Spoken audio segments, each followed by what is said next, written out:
Hello, I'm Femi OK and you're in the stream. Today, could anti-government protests in Bosnia create a more unified country? We'll discuss the impact of what's become known as the baby revolution.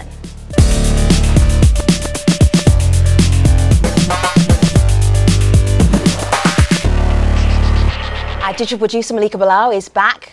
Hang on, what is that noise I hear? Oh yes, cheering from the community. She is back with your live feedback. It's great to have you back in that seat again. Thanks, Femi. It's good to be back in the seat. Now, there is a great backstory to this episode of the stream. Can you fill us in on it? There is. This is one of my favorite ways on how we make a stream show. This one started with a community pitch. MC tweeted us, since February, newborns can get citizen ID numbers because of political standstill. We took that, we turned it into a lead segment and also a web piece, which you see on my screen now. And today, it's a show. So we want all of you at home to join in on the conversation with your questions and your comments. Just make sure you use the hashtag AJStream. Joining Malika and myself in the studio, we have Ivania Svetkovic-Bajrovic, and Ivania was born in Bosnia and covers the region for the National Endowment for Democracy. Ivania, it's good to have you in the stream. Thank you for having me. You'll hear more from Ivania in just a little moment. So, for 2 weeks, it's been called the baby revolution, and protesters in Bosnia have been demanding an end to gridlock around a legislative issue that's left newborn babies without identity numbers, and without proper ID they can't have passports for medical travel. And on Sunday, a 3-month-old baby, Berinja Hamdovic, became the very first victim of the political stalemate. She died after border police delayed her entry into Serbia for what should have been life-saving surgery. Critics say the ID issue is just one symptom of how ethnic party politics continue to stop the government from serving its citizens better. So, can the baby revolution help overcome these divisions and create a more unified Bosnia? So to help us understand all of this, we're joined by Ravik Hodzic. He works with the International Center for Transitional Justice in Sarajevo.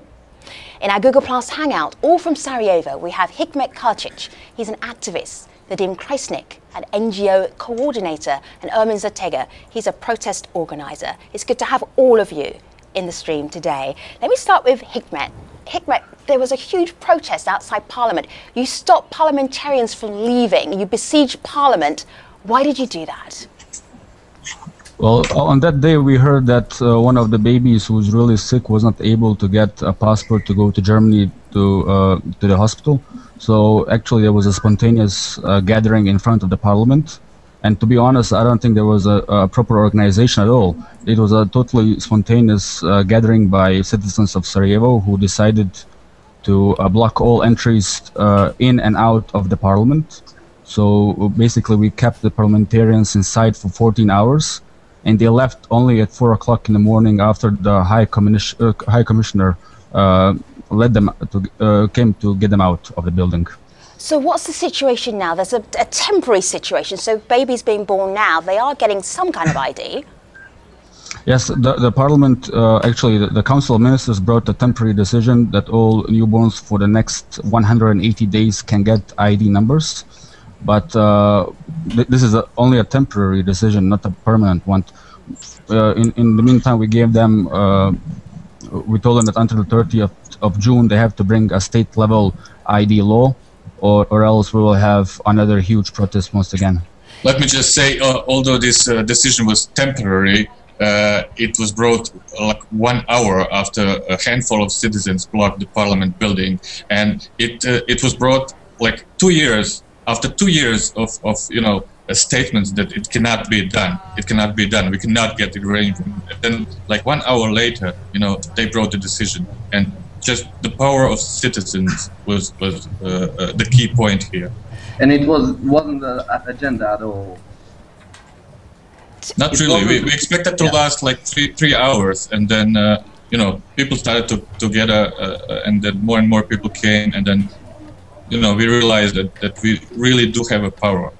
Do you know what's fascinating for outsiders is that they're watching this thinking, okay, baby IDs, how important is that? Hikmet, you've just got a baby nephew. Tell us the issue if your baby nephew hasn't got an ID. What's the big deal?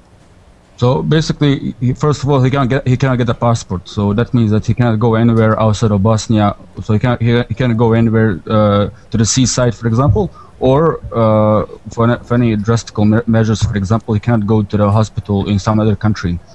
So basically, he cannot get his basic right. Or even in Bosnia, it's hard to get the medical treatment unless you have proper documents. Well, it's that issue that our community from around the world is weighing in on. There's a message of support from Brussels. I'm showing this tweet here with a picture. Our support for the baby revolution from Brussels. Even EU officials strongly support this wake up. But Ivana, I want to go to you with this next tweet. How did this all get started? Merciha says Dayton Agreement, US, EU, OHR, and all political parties in Bosnia and Herzegovina failed. Citizens are taking matters in their own hands. Can you explain to us why baby needs an ID, doesn't have it? How did this get started? Well, it all started back in 1995, or actually 1992. The conflict that really left over 100,000 people in Bosnia left and over 1 million displaced was finally stopped in 1995 with what is called the Dayton Peace Accords. The Peace Accords created a very complex governance system which was designed to protect the collective rights of 3 main ethnic groups, the Bosniaks, the Croats, and the Serbs. However, it's a very complex, very expensive system to run, and it creates a lot of problems, and this is one of these problems. Just to illustrate the point of how complex the system is, Bosnia, which is roughly the size here in the United States as the state of Connecticut, has 4 different levels of government. In some ministries, for example, Ministry of Education, there are as many as 13 of them. Wow. So the jurisdiction is very difficult to even establish in some cases. But the most important problem is that the system was created, a number of mechanisms that allow for blockages, which can really become completely unresolvable in some cases, or in cases like with the ID, resolvable only when it really comes to the matter of life and death.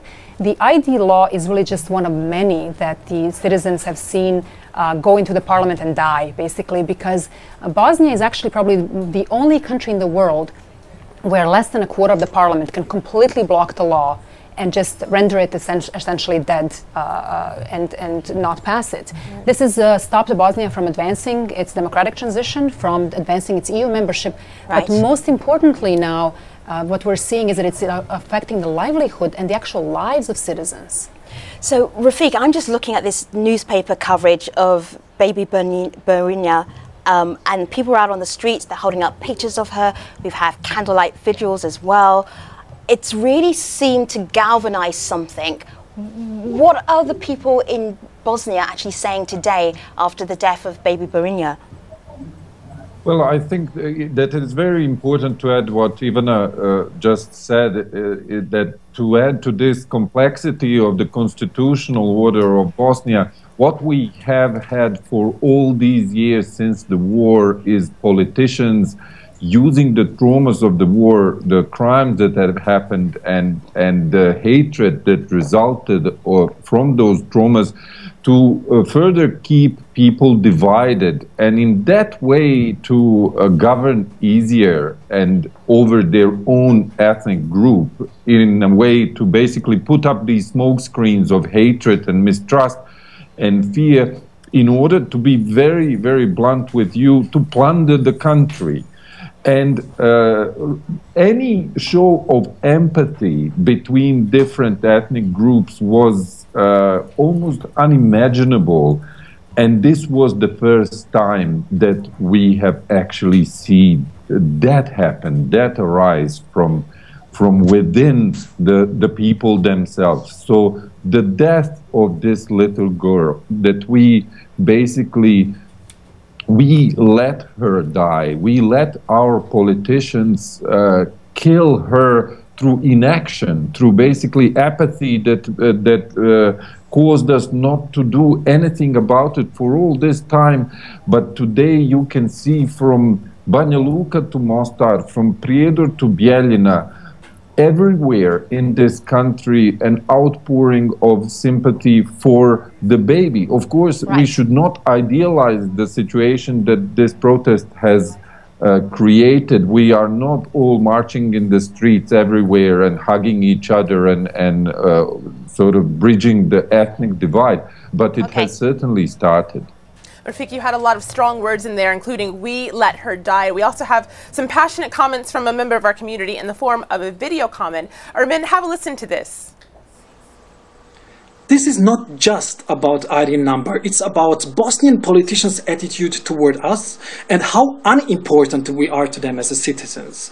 And the Bosnian baby revolution is just the germ of a current unsatisfaction of citizens regarding the state of Bosnian politics, where the ones who are sitting in the government just follow their personal interests on behalf of ethnic identity. Ermin, you are a protest organizer. Do you agree with those sentiments? Absolutely. I mean, the mere fact that in these last 10 days, none of the politicians, none of the MPs or members of Council of Ministers came out to look these people in the eyes to say, okay, what's your standpoint? What can we do for you? Can I just at least hear you out? I'm really sorry that the baby died. Nobody, they kept ignoring, and they still are ignoring us. But they are, I think, now aware more than ever that that's not going to be possible for much longer. I think that it is important also to add that complete absence of empathy on the part of the political elite in this country. And they don't care, to be honest, what happens to the people, as your video message says. We have not seen, I have not heard anyone from government come out today and pay their respects to this child or to give condolences to their family. Let's keep in mind one thing, that not only the ID issue has contributed to her death, but that the cantonal government of Sarajevo canton in which she lived would not pay 1,700 convertible marks, which is something like $1,000 for her treatment in Belgrade, when it has a budget of 350 million convertible marks for these purposes, for all health-related issues. So right. That only betrays what a lack of empathy, how disinterested they are for the problems of common people in this country. So I think it is important. Sorry, I think it is important to note that we have to get into the problem of this whole law. What is the reason why we have this problem right now? The reason why we have this problem right now is because the Serb delegates in the parliament overturned an existing state law on ID numbers. Once they turned down this law through the Constitutional Court, Republika Srpska, the Serb entity of Bosnia and Herzegovina, brought their own law on ID numbers. So basically, since January or February this year, only the babies, the newborns in the Federation of Bosnia and Herzegovina did not have ID numbers, while the babies and newborns in Republika Srpska did have ID numbers. So here we have an issue of a small an act of but this is more than ID numbers. I mean, everybody in this conversation, this is so much more than ID numbers. This is more about civil society. Absolutely. And also coming together. Vanya, just give us your take on this. One thing that I really just want to underscore is what is being said here is that the politicians have really, and Refik really nailed that on the head, and this is really just war by other means that's been going on for almost 20 years in Bosnia. The system that was created in the peace accords, as I was describing earlier, is now being used to advance sometimes personal, individual interests, sometimes collective interests or maybe sometimes they're used under the guise of collective interests. But yes, you're very correct. This is just one of many laws that have had this similar fate, basically allowing the system to completely misuse or allowing the politicians to completely misuse the system to hide their lack of performance behind these fake issues of ethnic hatred at this point, because we're now seeing what we're seeing. Why do you say fake issues? Because I feel like that the new generation of Bosnians is really being awakened, and this is what you will see the phrase civic awakening in Bosnia. And this is why these protests are so significant. The last time Bosnia has seen protests that are even close to this scale was in 2008, when another tragic loss of life of that of a 16-year-old boy led to the mass wave of protests in Sarajevo. But this was very localized. It was just for the issue of Sarajevo. These protests, however, I mean, this is an issue that appeals to everybody. Everybody has a baby. or had a baby or knows somebody who has a baby, and when you lose a human life like that, one that is so innocent and so really not to blame for anything that's been going on, it's very difficult to stay passionate unless you're a politician, as Rafik was saying. I want to show our audience this, and you can help translate a little bit. This is a Facebook campaign, and it's about being Bosnian, yes, not Serb or Croat or Bosniak. Can you read this for us, first of all? It says, we're for Bosnia and Herzegovina without discrimination. Are you? And then look at all of these young people. What does that say there? So the whole point of this particular campaign was really to motivate people to think of themselves as something else than the Bosniaks, Croats, and Serbs. And so the particular group that was created on Facebook has invited citizens all around Bosnia to send photos of themselves that portray what they think of themselves, what is their identity.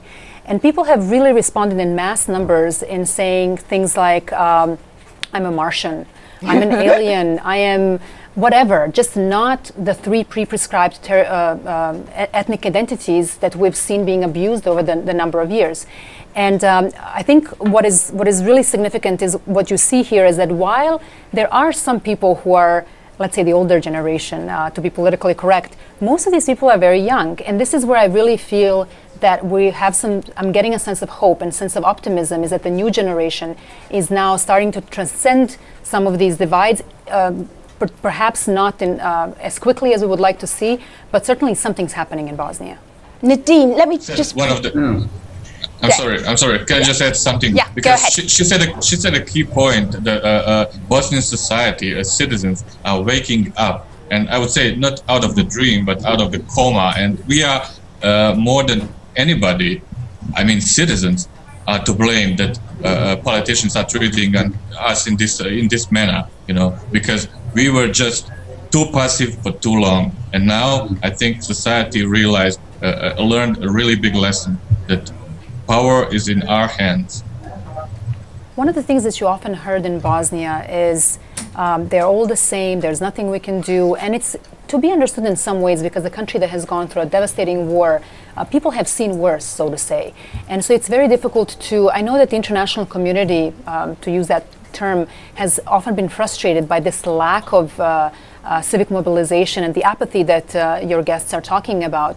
But what we're now seeing is that people have had enough, and that they're just simply not going to allow for this system to be abused at their expense. Malika.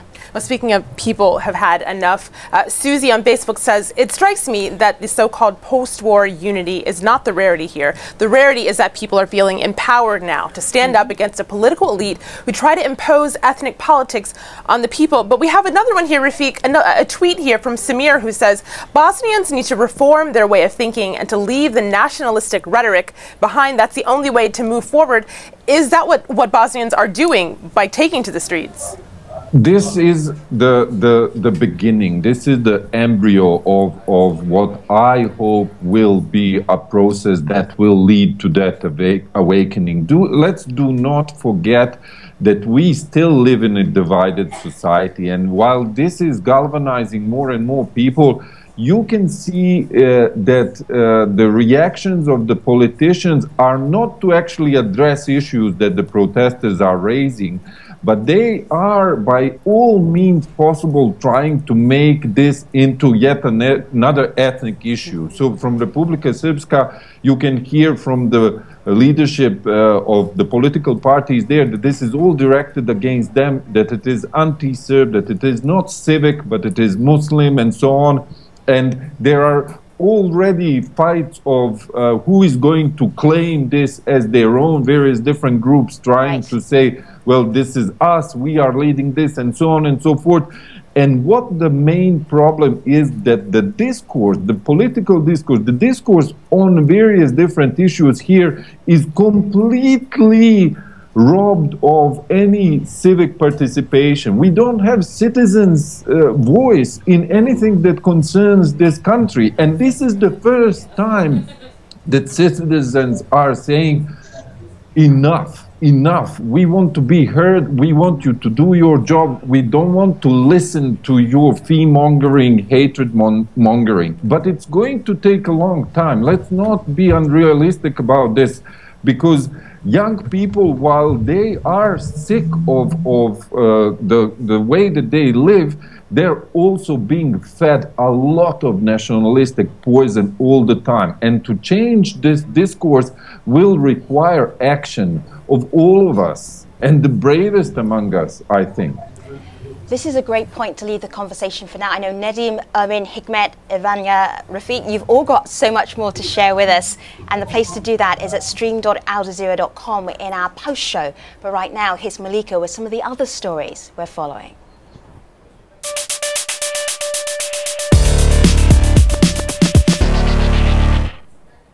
The most coveted prize in American football, a Super Bowl championship ring, is currently residing in the Kremlin library. But how did it get there? That's a debate that's resurfaced between Russian President Vladimir Putin and the owner of the New England Patriots football team.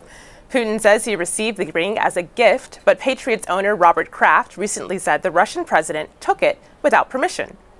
Web users were quick to react.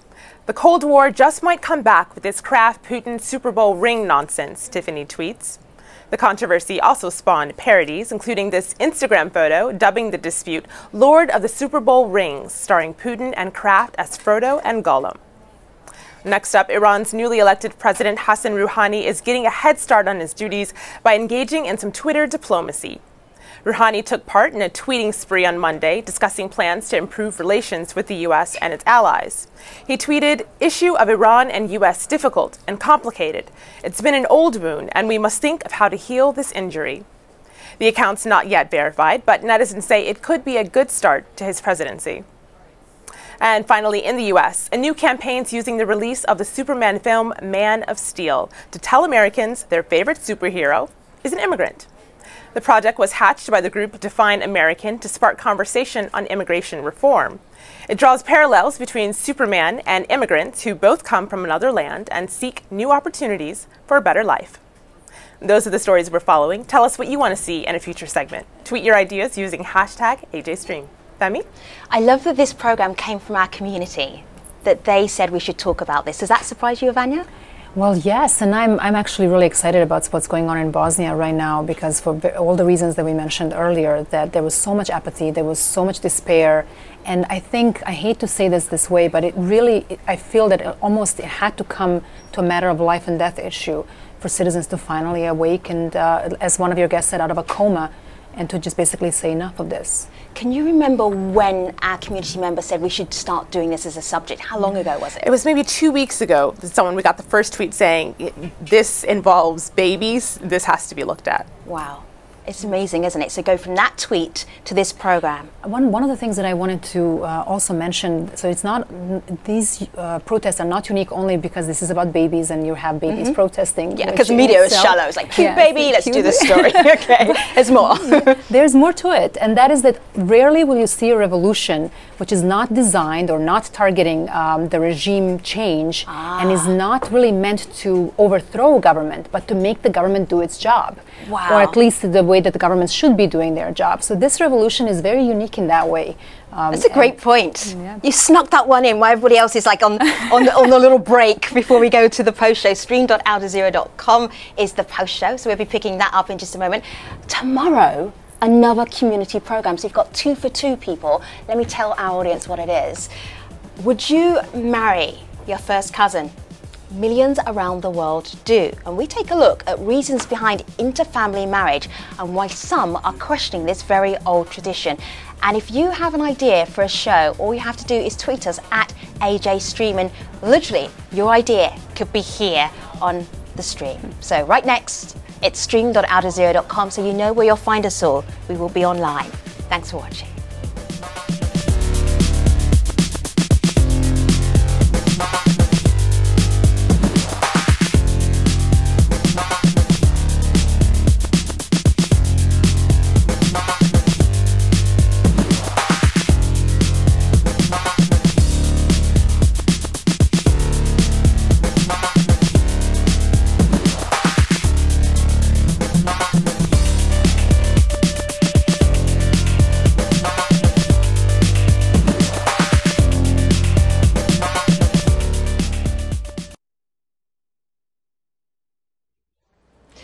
Hello, it's great to see you again. This is the Stream's online post show. We're talking about Bosnia and the recent anti-government protests that are being called the baby revolution. Let's get right back to the conversation. So Ivania said something that was really, really intriguing.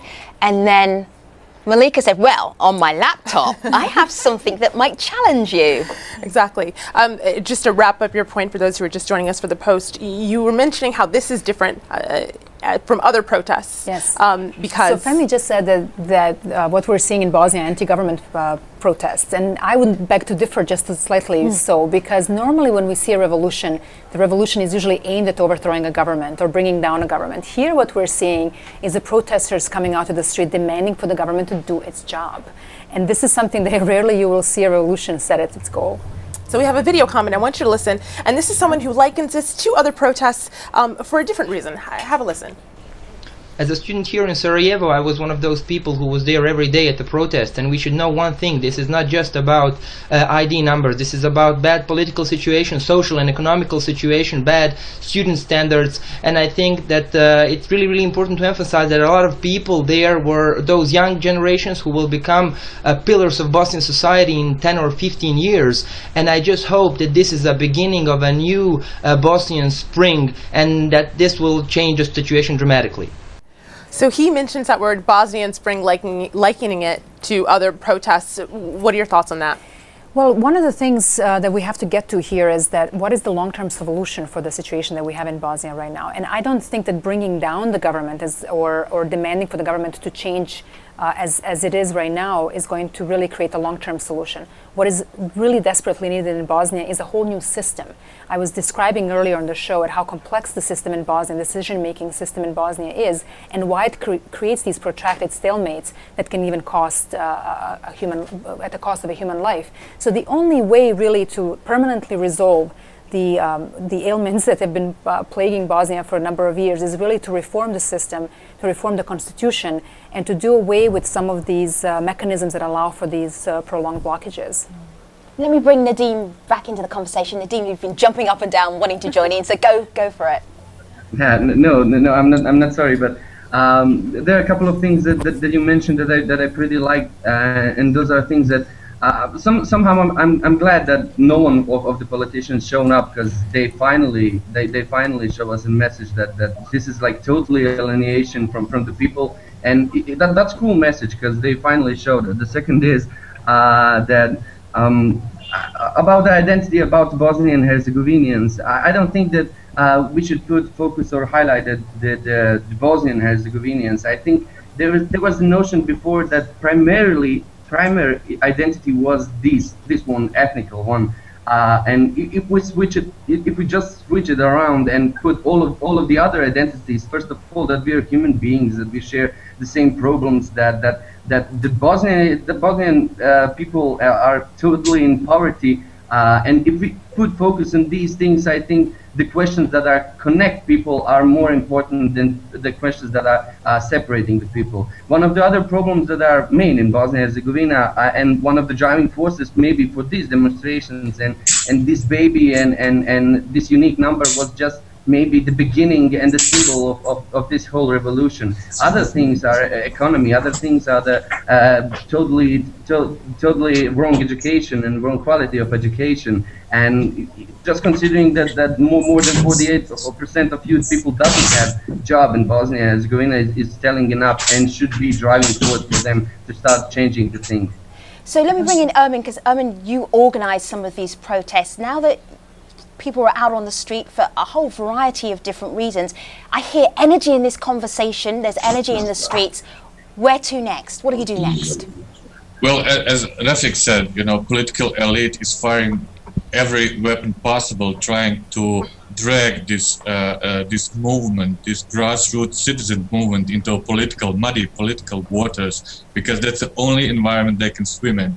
And the fact is that our society is complex, but who is stopping from the society reform?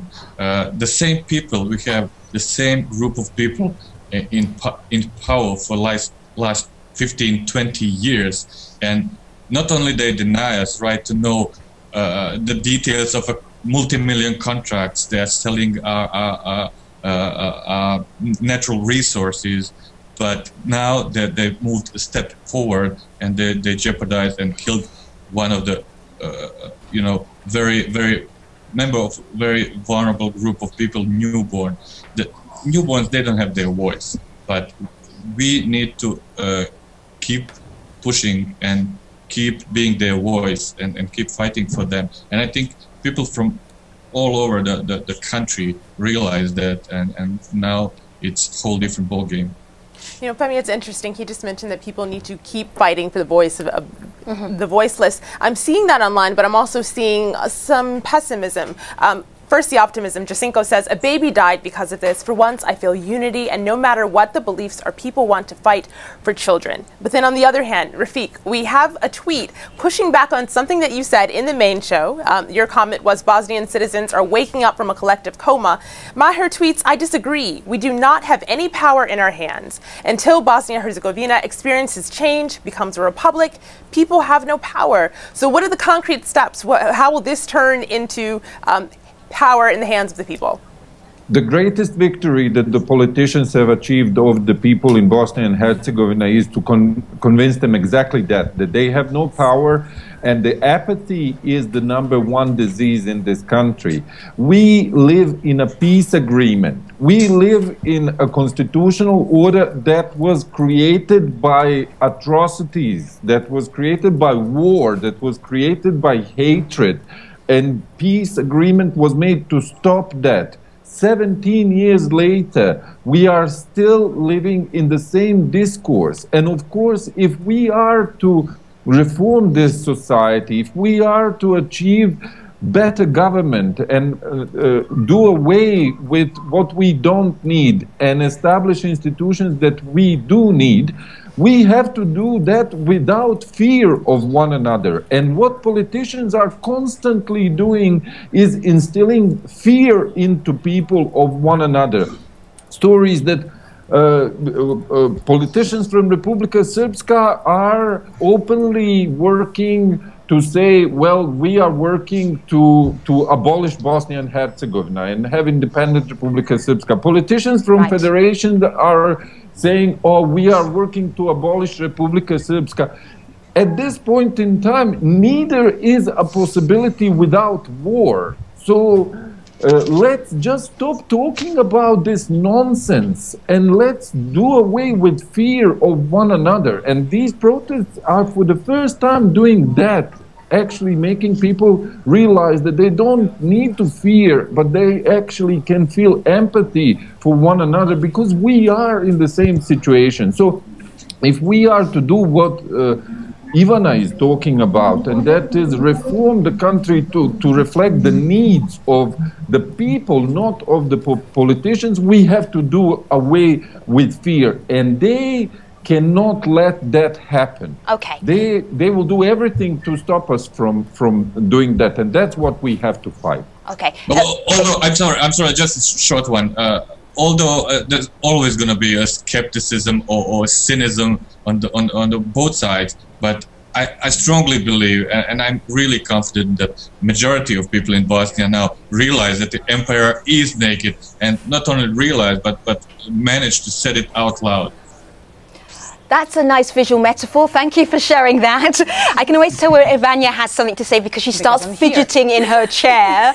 So we're almost at the very end of this program. As all Bosnians do. Thank you. Do you know what? I want to invite Bosnians around to a party because you guys know how to talk. Now, the point I wanted to make, which is a very important one, is that for all its problems, Bosnia is an electoral democracy. Maybe not an ideal society, but an electoral democracy. And ultimately, what Bosnian citizens, the first order of business, is to go out in elections, which happened in October of 2014, the general elections, parliamentary and presidential, and to send a very strong message of this is not going to fly anymore. Right. And now I do understand that the Bosnian political scene is lacking the real political force that represents what your guests have been describing and what is a true civic identity rather than an ethnic one. But let's hope that in the next year that is going to change, or that the current politicians are finally going to get this message and to understand that they cannot behave as they have been up until this point.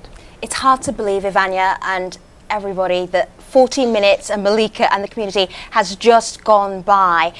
It's been fascinating listening to you talk and being part of this conversation. Let me thank Ivana Cvetkovic-Bajrovic of the National Endowment for Democracy, Ravik Hodzic of the International Center for Transitional Justice, and in our Sarajevo-based Google Plus Hangout, Hikmet Kacic. He's an activist, Nadim Krisnik, an NGO project coordinator, and Emin Zartega, who's been organizing protests in Sarajevo. Thank you so much for being on the stream. On the next show, a completely different but equally as fascinating topic. Would you marry your first cousin? Millions of people around the world do. We take a look at the reasons behind inter-family marriage and why some are questioning this very old tradition. I know I've got you now, haven't I? I will see you on tomorrow's edition of The Stream. Until then, you know where to find us, stream.aljazeera.com. I'll be online. Thanks for watching.